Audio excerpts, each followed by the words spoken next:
Bab 535. Hak asuh anak jatuh ke tangannya. Albert, aku sudah memberikan hak asuh Dea kepadamu dan tidak merebutnya darimu. Kamu tidak perlu menghindariku. Kalau kamu benar ingin memberikan kehidupan yang layak untuk Dea, sudah sepantasnya kamu mempertimbangkan pekerjaan apa yang ingin kamu lakukan dan menghasilkan lebih banyak uang untuk membesarkan Dea menjadi seorang putri kecil. Ujar Vito dengan serius. Membesarkan Dea menjadi seorang putri kecil? Apa yang Vito katakan terlalu esoteris dan Dea hanya mengerti kalimat terakhir. Dedi, putri kecil tinggal di kastil besar. Dedi bilang dia ingin tinggal di sini bersama Mama. Tetapi dia ingin Dedi dan Mama tinggal di kastil besar milik ayah. Iya, putri kecil tinggal di kastil besar. Jawab Vito tersenyum dan berkata, minta mamamu menghasilkan lebih banyak uang agar bisa membeli kastil yang lebih dari kastil Dedi. Wah, apakah ada kastil yang lebih besar dari Dedi? Tangan Dea menutupi mulutnya yang menganga dan tatapannya memancarkan rasa ingin tahu. Kalau mamamu menghasilkan lebih banyak uang bisa membeli kastil yang lebih besar dari rumah Dedi. Ujar Vito sambil tersenyum. Kalau dilihat dari besarnya area perumahan di seluruh negara rumah keluarga Okto berada di urutan kedua dan tidak ada yang berani berada di urutan pertama. Mama, kalau begitu kamu harus menghasilkan banyak uang dan membeli kastil besar untuk Dea dan Dedi. Ujar Dea dengan penuh harap. Kenapa harus tinggal bersamanya? Ujar Albert melototi putrinya. Serigala putih kecil ini baru 10 hari tidak bertemu, sudah berpihak pada pria ini. Karena dia adalah Dedi Dea, jadi harus memberi Dedi tempat tinggal. Jawab Dea. Albert yang mendengarnya ingin memukul pantatnya. Kenapa kamu masih belum pergi? Tanya Albert ingin segera mengusir pria ini. Jika Vito di sini, putrinya selalu bisa membuatnya marah. Tadi kekenyangan dan tidak bisa berjalan, jadi biarkan aku istirahat sebentar. Ujar Vito memeluk Dea merosot di sofa untuk menunjukkan padanya bahwa dia benar-benar kekenyangan. Albert menahan amarahnya, kenapa tidak tahu malu aktingnya begitu buruk? 5 menit, Albert memberikan pemberitahuan terakhir. Oke, aku akan pergi setelah berbicara dengan Dea. Kali ini Vito menyetujuinya. Albert mendengus dan berjalan ke kamar. Deaku sayang, ke depannya kamu tinggal di sini bersama Mama. Kamu harus patuh dengan Mama, oke? Vito tahu putrinya masih ingin kembali ke rumah keluarga Okto. Tetapi setelah hak asuh diberikan kepada Albert, Vito tidak bisa terus memiliki putrinya. Mata Dea memerah. Dedi, apakah kamu tidak menginginkan Dea lagi? Mulut kecilnya bergetar ingin menangis yang membuat orang merasa sangat kasihan. Dea, jangan menangis. Dedi menginginkan Dea. Bujuk Vito mencontoh nada lucunya dan berkata, mamamu sudah beberapa hari tidak melihat Dea dan merindukan Dea. Kamu dan Mama tinggal di sini. Setelah Mama tidak merindukan Dea baru tinggal di rumah Dedi, oke?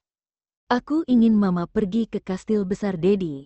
Dengan begitu Dea bisa melihat Mama dan bertemu Dedi. Selain itu Dea juga ingin bermain dengan Kak Reski. Ujar Dea terisak dan memeluknya erat.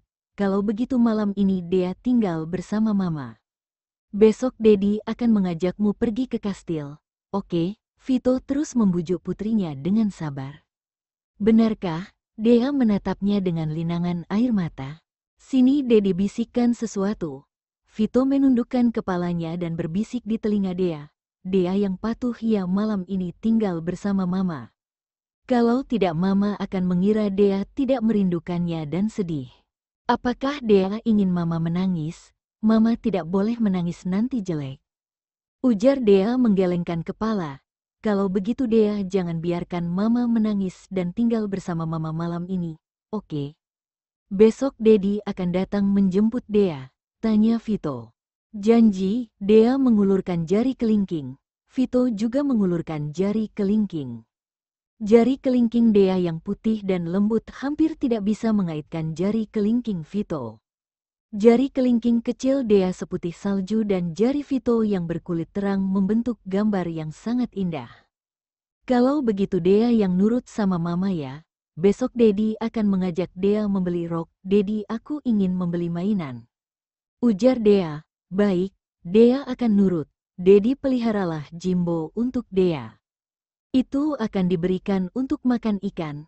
Mereka berdua mengobrol selama 10 menit. Setelah membujuk Dea, Vito mengantarkan Dea ke kamar Albert.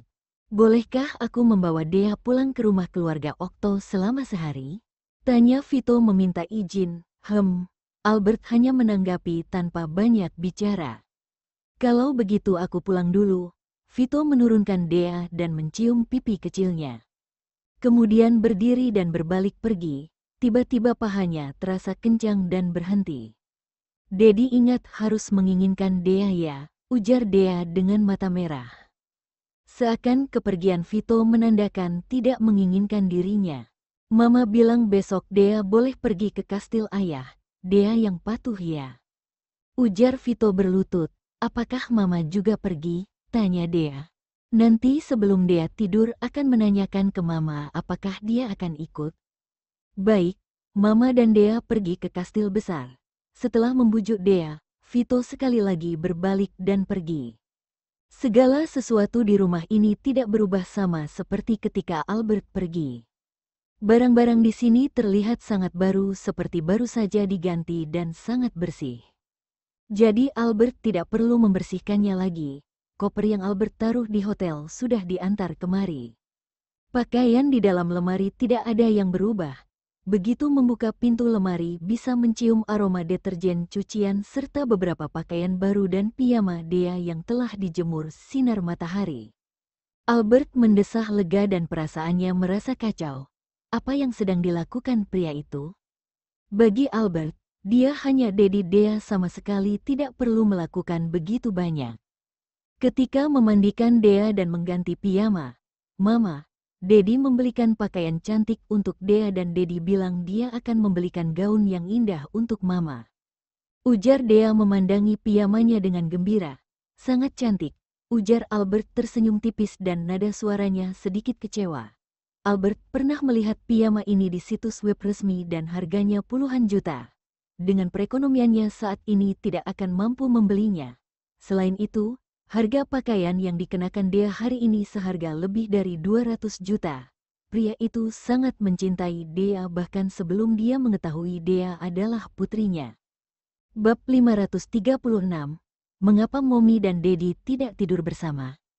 Benak Albert tiba-tiba muncul kata-kata yang diucapkan pria itu, menjadi seorang gadis harus kaya. Albert berharap ketika dia membawa Dea pergi berbelanja di masa depan, dia bisa membeli pakaian yang disukai Dea ketika baru saja tiba di Amerika. Kebetulan dia sedang mengandung Dea.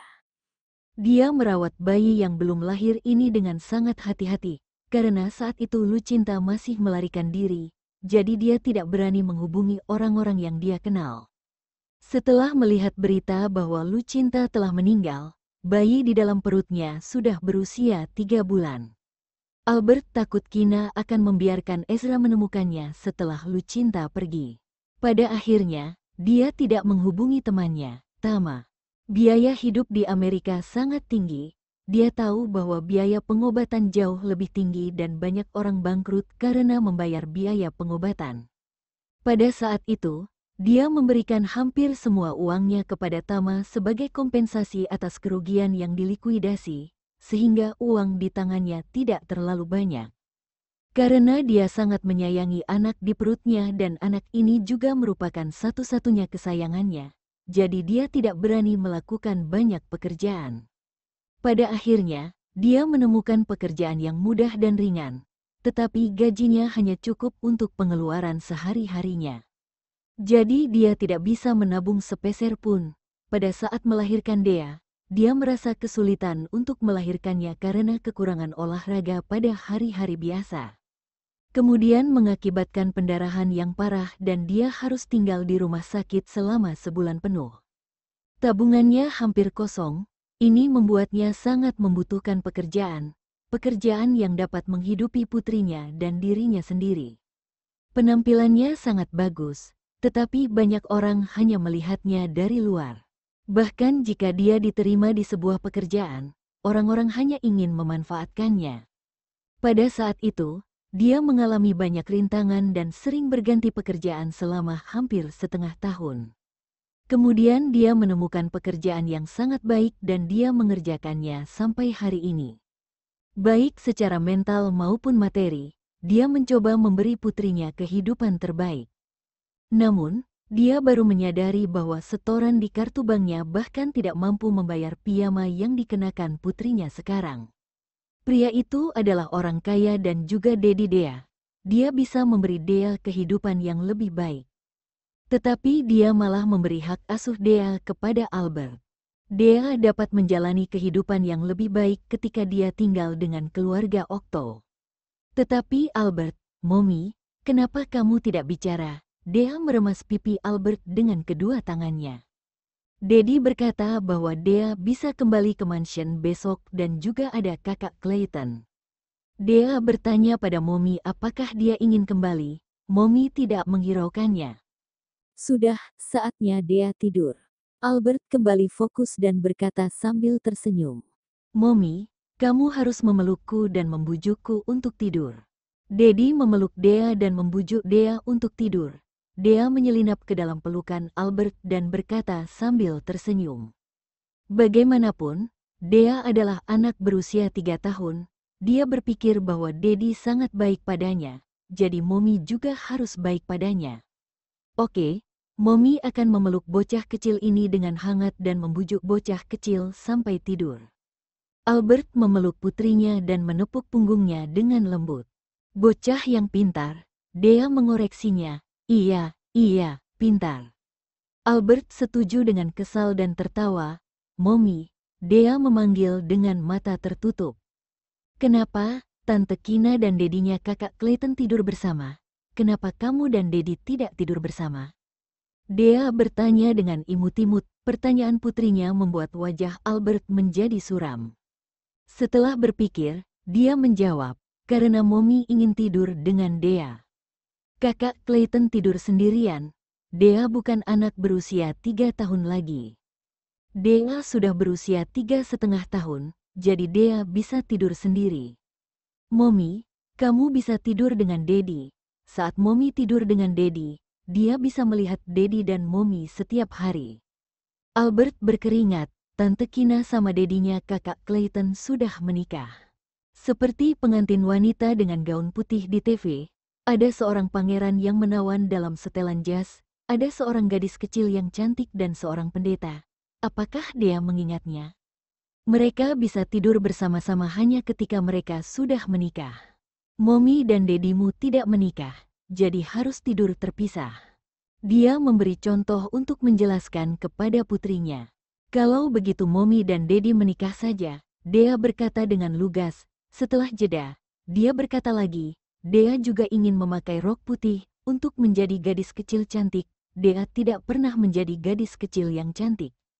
Bocah kecil, kamu kira menikah itu seperti membeli daging babi ya? Kamu bisa membelinya sesuka hati, kamu bisa menikah sesuka hati, kata Albert dengan senyum aneh. Maupun itu kekasih atau suami istri, Albert merasa bahwa itu harus menjadi hubungan yang bahagia dan membiarkan arus berjalan bersama. Albert tidak tahu apa yang dipikirkan Vito, sedangkan untuk dirinya sendiri, dia telah mengatakan sebelumnya bahwa Vito hanya Dedi Dea di matanya, tidak lebih. Lebih dari 4 tahun yang lalu, Albert memiliki perasaan yang baik terhadap Vito. Tetapi perasaan baik ini telah memudar dalam 4 tahun. Albert tidak akan menyukai Vito hanya karena Vito baik pada dirinya sendiri. Lagi pula, dalam beberapa tahun terakhir, banyak orang telah mendedikasikan diri untuk mengejar diri sendiri. Vito bisa bersikap baik kepada Dea. Bagaimanapun juga, dia adalah Dedi Dea. Tetapi Albert tidak bisa menanggapi kebaikan Vito pada dirinya sendiri. Albert akan membiarkan Vito menghentikan perilaku ini. Ini seperti orang yang tidak kamu sukai bersikap baik padamu. Kamu hanya akan merasa tertekan dan mungkin juga merasa bersalah. Tetapi jika kamu memaksa diri untuk menerima orang ini, hasil akhirnya pasti tidak akan baik, tetapi malah akan menunda kehidupan pihak lain. Mungkin karena dia kembali ke tempat ini lagi, atau sedang memikirkan pekerjaannya di masa depan, atau sesuatu yang lain, Albert berbaring di tempat tidur tetapi tidak bisa tertidur. Dea juga tidak jauh lebih baik. Mungkin karena dia tidur terlalu lama di siang hari atau tidak terbiasa tinggal di sini, berpikir untuk kembali ke keluarga Okto besok. Dia berbaring di tempat tidur setengah tertidur dan setengah sadar. Pada saat pukul 11.30 tengah malam, bel pintu berbunyi. Albert mengerutkan kening, berpikir siapa yang datang di tengah malam ini. Mommy, apakah langit sudah terang? Dea yang tadinya tertidur dengan setengah sadar kini membuka matanya, menggosok matanya dan berkata dengan suara kantuk. Belum, Dea tidur saja. Albert menghibur putrinya. Mommy pergi lihat siapa itu. Apakah Daddy sudah datang? Dea berkata dengan penuh semangat, lalu turun dari tempat tidur. Meninggalkan kamar, berjalan ke pintu ruang tamu, melalui lubang intip, Albert melihat bahwa orang yang datang adalah Vito. Albert ragu-ragu sejenak, tetapi tetap membuka pintu. Ada apa? Albert bertanya dengan ringan. Daddy, apakah kamu datang untuk menjemput Dea? Dea bertanya dengan penuh semangat. Aku melihat lampu di kamarmu masih menyala, aku baru naik. Vito menjelaskan, kemudian berjongkok. Daddy membawakan kamu Jimbo, mengapa Dea belum tidur? Dea tertidur dan bangun lagi. Rasanya seperti aku tidur untuk waktu yang lama. Dea dengan senang hati memeluk Jimbo itu. Vito mengangkat matanya dan melirik Albert. Buat apa kamu melihat aku? Aku tidak mengatakan apapun untuk menakut-nakutinya. Albert tidak bisa menahan diri untuk tidak berkata dengan marah. Meskipun Dea sangat bergantung pada Vito, tetapi sekarang hak asuh Dea adalah milik Albert. Terlepas dari ketentuan perjanjian, Albert tidak akan mencegah Daddy dan putrinya untuk bertemu dan saling menghubungi. Dia tidak akan pernah melakukan apapun yang bisa memprovokasi Daddy dan putri itu.